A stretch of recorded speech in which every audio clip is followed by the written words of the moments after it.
Bonjour et bienvenue sur cette vidéo Update Énergie septembre 2021. J'espère que vous avez passé un super bel été. Ça a été remuant, il y a eu beaucoup de choses, beaucoup de courants énergétiques, de mise à jour, d'aller regarder sous les couches en dessous ce qu'on cachait encore, mais en même temps, c'était extrêmement déconcertant, peut-être même carrément douloureux, mais juste derrière, on avait l'énergie complémentaire qui était là. C'est-à-dire que s'il y avait des moments de gros vide, même si ça durait longtemps, derrière, on a eu des mouvements où il y avait la vie qui revenait, où on pouvait vivre l'inverse, quelque chose de plutôt magique. Donc ça pouvait être un peu déconcertant, parce que c'était beaucoup en dents de scie, en fait. Ça pouvait changer assez vite de tendance quelque part. Donc on a pu vivre des moments complètement magiques, puis derrière être au fond du trou, puis voilà. Donc un peu comme si on était un surfeur sur une mer tantôt hyper calme, tantôt hyper agitée, et ça nous a vraiment confrontés au fait de trouver notre équilibre intérieur, c'est-à-dire de se centrer sur nous, tant on se cale sur un rythme extérieur, sur l'autre, sur l'environnement, ben on s'en prend encore plus plein la tronche. Donc quand je me recale en moi-même, quand je me recentre, en fait il n'y a plus que l'harmonie en moi qui fait foi quelque part. C'est elle qui donne l'impulse, et cette harmonie ne dépend plus ou n'est plus, comme on pourrait dire, impactée par ce qui peut se passer à l'extérieur. C'est peut-être ce qu'on pourrait appeler la vraie sécurité, la vraie paix intérieure, la vraie liberté, celles qui ne dépendent que de nous. Voilà, où on retire de notre équation l'autre, l'extérieur. Et où on sait que de toute façon, peu importe ce qui nous arrive, il y a cette sérénité-là, cette assurance, cette confiance, cette foi, c'est que ça va être génial. Génial, ça ne veut pas dire que facile. Génial, ça veut dire je vais me rencontrer. Voilà. Donc selon comment je réagis à ma rencontre, parfois ça pourrait être éprouvant, mais ça m'appartient. Voilà. Voilà la première chose qui a envie d'être là pour septembre 2021. Moi de mon côté, j'irai à moitié de l'été mort, dans le sens plein de mort à moi-même du noir de l'âme. Et la deuxième partie magique. Des choses que... magique, j'ai pas d'autres mots, ça se dit pas, ça se vit, et j'espère que vous aussi vous avez contacté cette magie-là. Donc maintenant, la question, quels seront les défis, les challenges de septembre 2021? Alors, si je me branche, qu'est-ce que ça répond? La première expression qui est là, c'est le retour à la joie. Un enfant, il vit que dans le présent. Un enfant, quand on lui dit, on le voit, quand on lui dit demain, après-demain, mais papa, maman, t'avais dit qu'on le ferait là maintenant. Non, je t'ai dit demain. Ah ouais, ok. Ça leur paraît farfelu comme concept, dans le sens où la réalité de ce qu'ils vivent est uniquement présente, la réalité de tout le monde, de tout ce qu'on peut vivre, c'est présent. Même si on fait référence à quelque chose dans le passé, ce que ça va nous donner comme information, c'est une information présente. Donc là, l'idée, ce que j'entends, c'est qu'il y a un scénario de temps après que. Je pourrais être heureux, je pourrais être en joie après que nanani nanana, après que j'ai donné le bain aux enfants, après que dans mon entreprise j'ai géré ça, après que dans le développement personnel j'aurais enfin travaillé sur la confiance en moi, sur ci, sur ça. Et après là je pourrais être heureux, après je vivrai enfin ce que je suis venue vivre. Il n'y a pas une idée de but comme ça, où quand on parle de mission de vie, c'est comme un point de destination, c'est comme l'Eldorado, et est-ce que j'y suis, est-ce que j'y suis pas? En fait, on y est tout le temps, on est tout le temps dans cette reformulation-là. Donc tout le temps, votre mission de vie, votre Eldorado, l'instant T que vous avez toujours cherché, votre but c'est maintenant. Et qu'est-ce que vous vivez maintenant? Et si on met un scénario de temps après, du coup, on se fait vivre maintenant ce qu'on n'a pas réellement envie de vivre. S'occuper de nanani, faire ci, faire ça, les devoirs, les obligations. Donc là, vraiment, ce que j'entends, c'est le seul endroit où on peut être heureux, parce que être heureux, être bien, c'est un ressenti. Le ressenti, c'est dans le corps, il vit dans le présent. Ce qu'on ressent, c'est une information présente, via les sensations, via les émotions. Donc être bien, si c'est ce que vous cherchez, vous pouvez ne le vivre que maintenant. Donc arrêtez de l'anticiper, c'est que maintenant. Est-ce que là, ici et maintenant, je suis bien? Si c'est pas le cas, là, ici et maintenant, qu'est-ce que je peux faire? Vraiment. Être bien, c'est un choix qui est disponible tout le temps, pour chacun. Et ce qui est vraiment surprenant, c'est qu'il ne dépend pas d'un environnement extérieur, de ce qui se passe autour de nous, mais plutôt d'une disposition intérieure. On peut mettre 1000 personnes dans la même situation, les 1000 personnes vont faire quelque chose de différent de cette situation qui est objective. Via leur filtre subjectif, ils vont en faire quelque chose de vraiment particulier. c'est... J'appellerais ça, alors j'appellerais, c'est en même temps c'est le mot que j'entends là, savoir l'œil profond. On peut regarder quelque chose à sa surface. Par exemple, bah là, quand je regarde devant moi, je suis dans ma chambre, bah tiens, je vois un lit, je vois une commode, voilà. Ça c'est le regard superficiel. Et puis on peut avoir l'œil, le regard profond. C'est si je m'arrête un peu sur ce que je vois là, en fait, il y a mon chat qui est là, qui est en train de faire sa toilette, qui a l'air d'être en train de kiffer. Ah. Et là, tout ce qui était latent, tout ce qui était disponible, mais pas perçu, parce que je ne m'étais pas rendu moi disponible à le ressentir, ça le devient. C'est-à-dire de l'amour, un état de bien-être, simplement parce qu'en 2 secondes, j'ai pris le temps de me poser dans l'instant, là.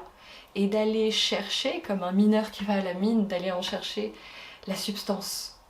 Et partout, sans exception, la substance qui est présente, c'est l'amour, c'est la joie. La question, du coup, ce serait pourquoi on s'en décale, comment on arrive à s'en décaler, comment on arrive à en oublier d'extraire cette substance de tout ce qui est là tout le temps autour de nous. Donc message des guides, j'aime pas ce mot-là, j'ai du mal, en tout cas, message des intelligences qui nous accompagnent. Que ce soit la nôtre, le soi supérieur, que ce soit des êtres extérieurs presque, peu importe, en tout cas message des intelligences qui nous accompagnent. Le bonheur, c'est maintenant. Il est disponible dans tous les instants, maintenant. Pose-toi la question, pourquoi tu t'en coupes? Est-ce que tu te sens bien là maintenant tout de suite? Et sinon, alors pourquoi tu t'en coupes? Parce que là, autour de toi, dans chaque petite chose, il y a 1000 excuses pour ressentir ce bien-être, cet amour. Pourquoi tu le fais pas? Le faire implique une disponibilité. Le faire implique une forme de lenteur, mais c'est pas une lenteur qui fait aller lentement, c'est une lenteur qui, quand elle est contactée, au contraire, nous fait aller très vite, puisqu'on va droit au but, on va à l'essentiel, au cœur, au noyau, et tout le reste devient comme superficiel et foum, tombe de lui-même. Prenez bien le temps de respirer, parce qu'en même temps, il y a des clés qui passent, même si ça passe pas forcément de mental à mental, ça passe d'inconscient à inconscient.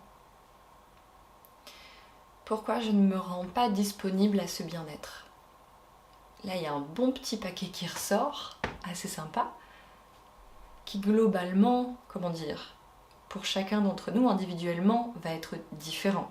Mais globalement, on retrouve largement une trame commune. On me dit l'homme qui croit qu'il s'est coupé du divin. Et l'homme qui croit que pour à nouveau être en contact avec ce divin, il doit faire des pieds et des mains. Ça doit être dur, ça doit être des chemins d'initiation extrêmement durs. Alors là, ce qu'ils sont en train de dire, c'est je sais que je suis en contact avec le divin, là, maintenant, tout de suite et profondément quand je ressens l'amour, quand je ressens le bien-être, quand je ressens la joie. Vous vous perdez à définir ce qu'est le divin, à en faire quelque chose de farfelu, de complexe, d'inatteignable, qui nous met en quête. Le divin, c'est l'essence. C'est ce qui est là maintenant tout de suite. Par contre, pour le voir, il faut juste se poser. Et on sait qu'on est en contact avec ce divin quand on ressent le bien-être, la joie, l'amour.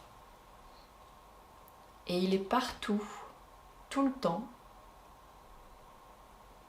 Ok.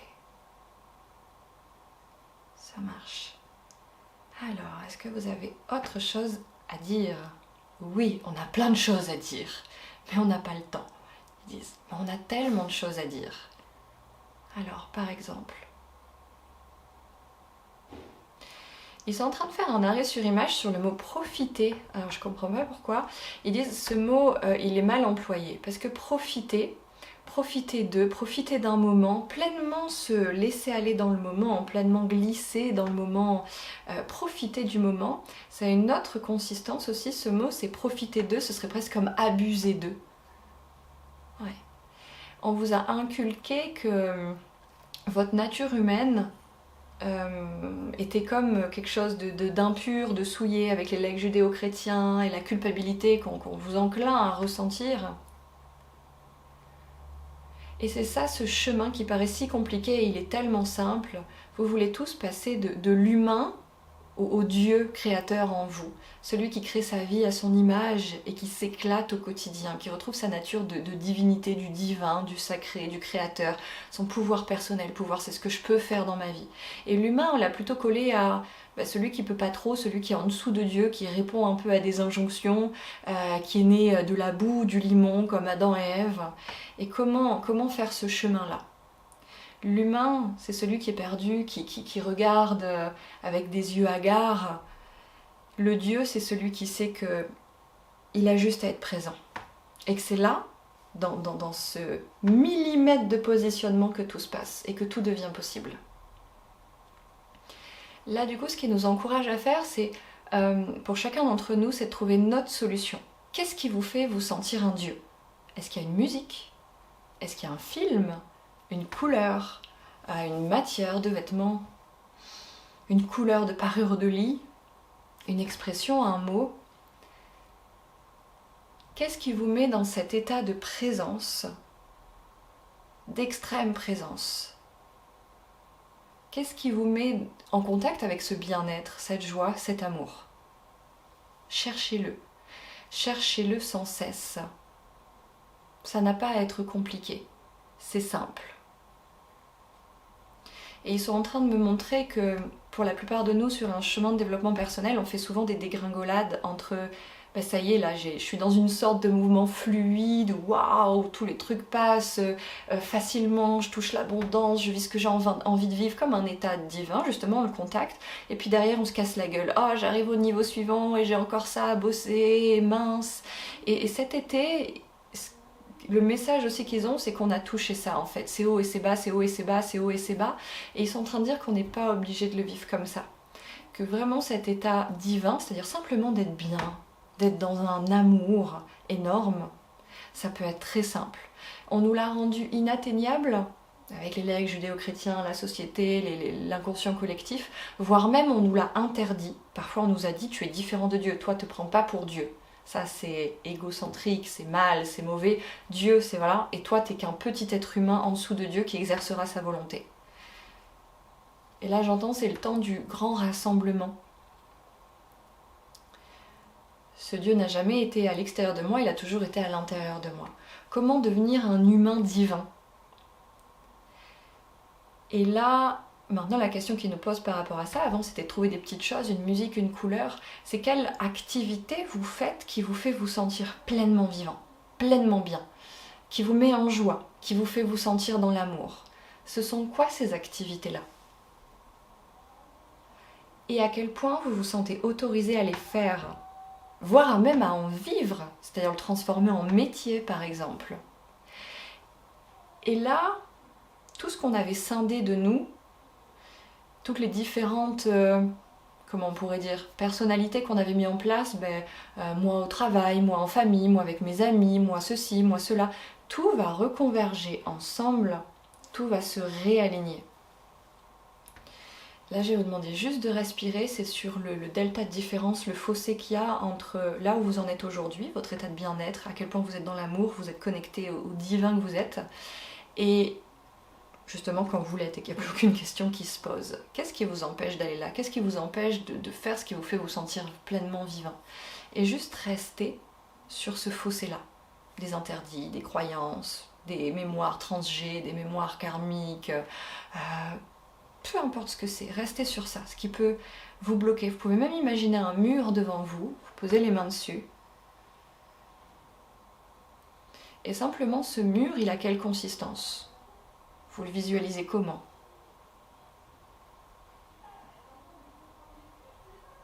Comment vous le ressentez? Et envoyez plein d'amour à ce mur, même si vous ne savez pas ce qu'il est, même s'il vous bloque. Simplement reconnaissez-le pour ce qu'il est. Moi en même temps je suis en train de travailler dessus, avec ces intelligences-là. Super.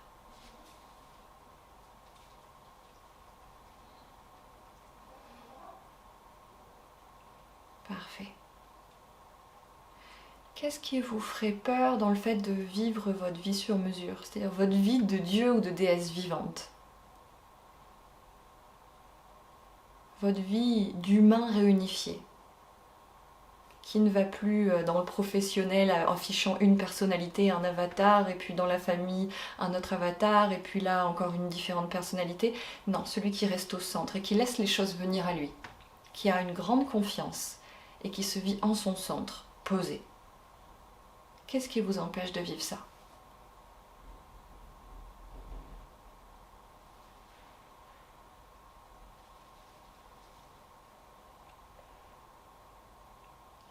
Il y a beaucoup de tristesse, il y a beaucoup de culpabilité.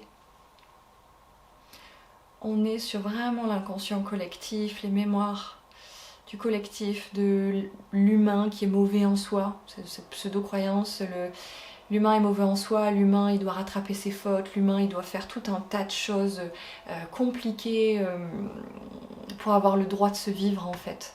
Donc on est toujours sur le scénario de temps après que. Je pourrais me vivre en tant qu'humain divin après que. Et puis on meurt et puis le après que il est jamais venu. Voilà. Je travaille en remontant, il y avait beaucoup chakra 1, chakra 2, c'était une grosse base pour venir réancrer. Je peux atterrir dans l'humain et m'y sentir bien en fait, dans la limite de l'humain. Je peux même m'y sentir tellement bien que ça va accueillir le divin qui va descendre. Ensuite, ça a beaucoup travaillé sur le plexus solaire, le pouvoir personnel, le rayonnement. Il y avait beaucoup de cadenas, d'interdits, et là c'est sur le cœur.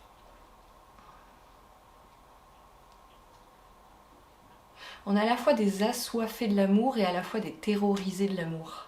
On en est tellement assoiffé que quand on en a comme une ligne de coque, quoi, on a peur de plus en avoir et on s'y agrippe. Comme des drogués, quoi. Là, pareil, ça demande une redéfinition de l'amour. C'est quoi l'amour ? Pourquoi je crois qu'il n'y en a pas assez pour tout le monde ? Pourquoi je crois que quand j'ai enfin droit à un peu d'amour, je dois m'y accrocher ? On nous a vendu que l'amour, c'était que l'autre s'intéresse à nous, comme au travers des publicités, de tout un tas de choses dans notre société qui est véhiculée. Comme si on devait mériter l'attention de l'autre. Qu'on pose son regard sur nous. Ça parle de la peur d'une mort sociale. Ok.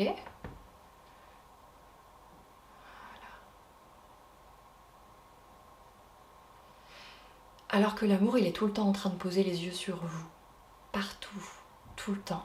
Ici et maintenant. Regardez là autour de vous dans la pièce. Observez le silence au-delà du bordel. La confiance au-delà du chaos. Et juste là, aspirez ça, ramenez-le dans vos poumons.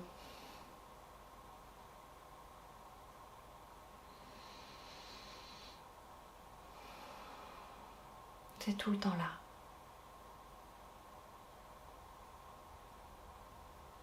Super.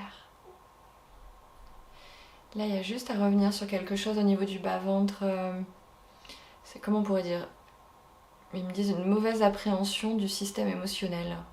Comme si on n'avait pas compris à quoi ça servait les émotions et que du coup, on les vit un peu comme si c'était nos ennemis simplement parce qu'on ne sait pas ce que c'est et on ne sait pas comment les faire circuler du coup dans notre système en fait, puisqu'on ne sait pas vraiment à quoi ça sert.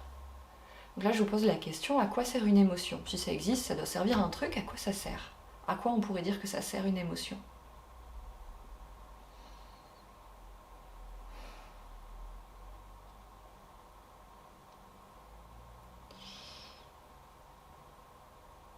Une émotion, on pourrait dire que le frottement de nous en train de vivre la vie, un peu comme on passerait une pellicule dans un lecteur, ce frottement-là, il entraîne des émotions. C'est-à-dire vous en train d'assister à une scène, vous en train de vivre une scène, ça va engendrer des émotions en vous, c'est-à-dire une information qui va vous faire un feedback par rapport à vous dans la scène.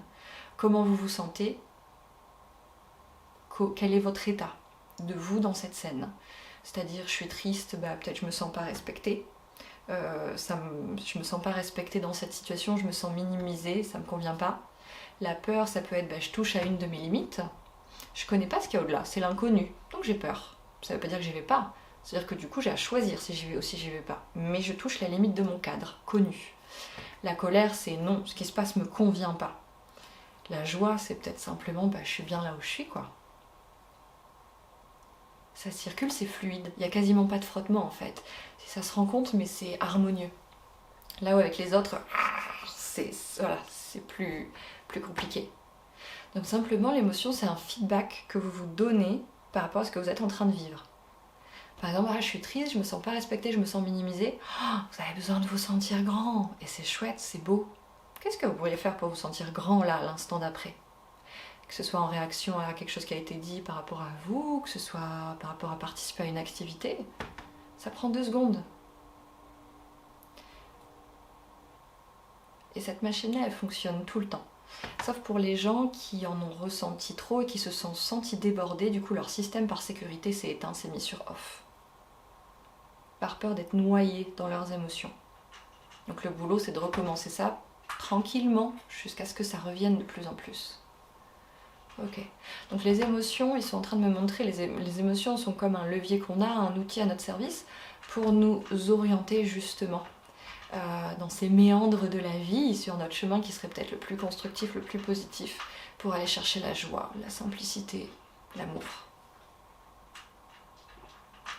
Ok. Est-ce que vous avez autre chose à dire, les gars? Non. Non. Ça marche. Simplement, pour conclure, ils disent il n'y a pas de telle chose qu'une récompense que vous auriez en arrivant aux cieux. Une idée comme ça, judéo-chrétienne, je sais pas, un truc assez vieux, non, plusieurs milliers d'années. Comme quoi on serait récompensé en allant au paradis si on avait bien fait notre taf ici, si on a été une bonne personne, on a suivi un bon chemin. Ça n'existe pas. Ce choix binaire nous coupe de l'abondance. Le blanc, noir, le bon, le mauvais. Dès que vous pensez comme ça, vous vous coupez de l'abondance. On se coupe de l'abondance. Il y a des milliards et des milliards de chemins. La question, c'est simplement sur lequel vous avez envie d'aller. Envie, c'est-à-dire lequel va vous faire le plus vous sentir en vie, vous-même, en train de vous découvrir. C'est la question. Okay. Et peu importe ce que vous choisissez, de vous vautrer dans la boue, de vous faire mal avec vos choix, de vous faire souffrir, de rester bloqué dans des situations vraiment pas chouettes pour vous, que vous choisissiez ça, que vous choisissiez le bonheur, la joie, l'alignement, pour eux ça fait aucune différence. Vous êtes aimé, vous serez accueilli pareil. Je sais pas comment on peut dire, dans l'après. Vraiment, ils disent que c'est important de le souligner. Ça vous remet la responsabilité de votre vie entre les mains. Vous ne le faites pas pour quelqu'un d'autre, encore une fois. Donc là, entre vous et vous-même, entre 4 yeux, qu'est-ce qui vous fait vous sentir vivant? Qu'est-ce qui vous connecte à cet amour, à cette joie? Voilà. N'hésitez pas à beaucoup boire après avoir écouté cette vidéo, parce qu'il y a des mines de rien, même si j'ai dit juste pendant quelques minutes des trucs perchés, il y a des choses qui sont passées, des clés. Ça va bouger au niveau énergétique, au niveau émotionnel, si vous le voulez, bien entendu, si vous le décidez. Voilà. Il y a Monsieur le chat qui dépasse, qui vient dire au revoir. C'est le temps de la fin. Donc, n'hésitez pas à bien boire, voilà, à y aller tranquille, là, peut-être, dans les temps, les moments là, qui suivent cette vidéo, et à regarder ce qui reste en vous de l'écoute de cette vidéo, si vous en avez envie. Voilà. Merci, et je vous souhaite un très bon mois de septembre.